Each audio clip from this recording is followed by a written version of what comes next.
we go. What's going on, everyone? This is Dom, and well, we're in a horse-drawn carriage right now. We're checking out the brand new iPad right here. It's pretty awesome. I'm excited to get a hold of it and check it out. This thing comes in at 329 bucks, which is pretty much budget for anybody that's looking for an iPad. And it's rocking some decent specs here.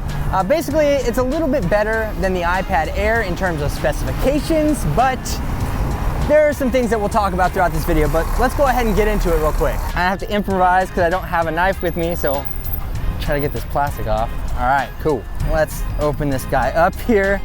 This horse-drawn carriage thing makes the unboxing experience extremely different, you guys. Here we go, this iPad front and center, as you would expect. Let's move that off to the side real quick because this is an unboxing video. Got the Apple stickers, everything's good to go. So of course you do have a lightning cable in here, which is nice as well. And we have our power brick.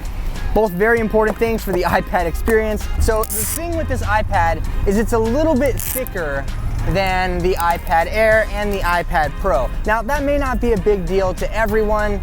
Little thickness isn't gonna hurt anybody.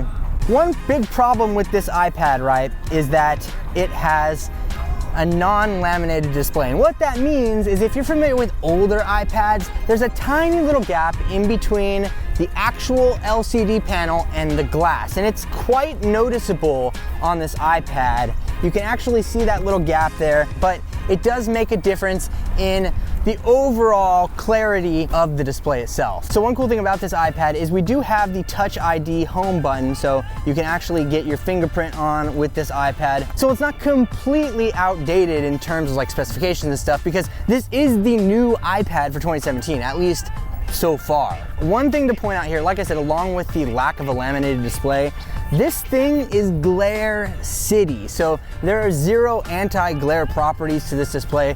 So that's gonna make a big difference if you plan on using this outside or on the go or things like that. As far as the design goes, this is a plain Jane iPad. There's nothing special going on here. We do have our speaker grills at the bottom and our lightning port here. But as you can see at the top side, you're missing out on the stereo speakers that you get with the 9.7 inch and 12.9 inch iPad Pro. This is basically an upgraded iPad Air 2 with a couple of downgrades. So it sits in this really weird spot. It's $329, and that's not bad for an iPad. I think it's like one of the best, cheapest iPads that we've seen, but there are alternatives if you're willing to step it up a notch. So I think for $399, you can get an iPad Mini 4 with 128 gigabytes. Now, if you don't like the smaller iPad Mini 4 and you'd rather have something larger like this 9.7 inch display, this is definitely the way to go. Or you can step it up for $599 and get an iPad Pro that works with the smart connector on the bottom. It works with Apple Pencil, things like that. You're not gonna get all that functionality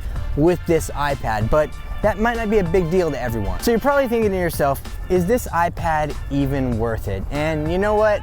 There's a part of me that would say no, because I can't unsee that non-laminated display, but it is the best budget iPad that you can get, I think. I mean, correct me if I'm wrong in the comments. Because of that, I gotta give it a win to some extent. But overall, I don't know, let me know what you think about this new 9.7 inch iPad in the comments below. And if you enjoyed this video, feel free to leave it a thumbs up, and be sure to check out the other videos that I've been posting recently. All will be in the description. So thank you so much for watching, everyone. This is Dom, and I'll catch you in the next video.